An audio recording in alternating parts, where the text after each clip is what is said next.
بسم اللہ الرحمن الرحیم۔ السلام علیکم۔ انصاف نیوز ایجنسی کے نیوز روم میں خوش آمدید۔ آج کی بریکنگ نیوز پر ایک نظر۔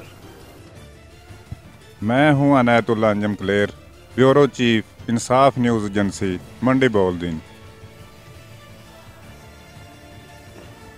منڈی بہاؤالدین کا رخ کرتے ہیں، جہاں سے ہمیں رپورٹ کیا ہے عنایت اللہ انجم کلیر نے۔ ڈی سی منڈی بہاؤالدین احسان الحق ضیاء کا DHKO ہسپتال منڈی بہاؤالدین کا اچانک دورہ، ہسپتال میں مریضوں کو دی جانے والی سہولیات کا جائزہ۔ تفصیلات کے مطابق ڈپٹی کمشنر احسان الحق ضیاء نے ڈسٹرکٹ ہیڈ کوارٹر ہسپتال منڈی بہاؤالدین کا اچانک دورہ کیا۔ ڈپٹی کمشنر احسان الحق ضیاء نے شعبہ ایمرجنسی سمیت دیگر شعبہ جات کا معائنہ کیا۔ انہوں نے اس موقع پر متعلقہ سٹاف کی حاضری کو چیک کرنے کے ساتھ ساتھ مریضوں کو دی جانے والی سہولیات کا بھی جائزہ لیا۔ MS ڈاکٹر قمر الزمان گورایا نے بریفنگ دی۔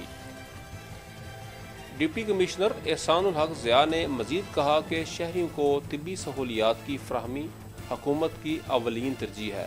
ڈاکٹرز حضرات اپنی ڈیوٹی کو بطور احسن ادا کریں۔ مریضوں کے علاج معالجے کے حوالے سے کسی قسم کی کوتاہی برداشت نہیں کی جائے گی۔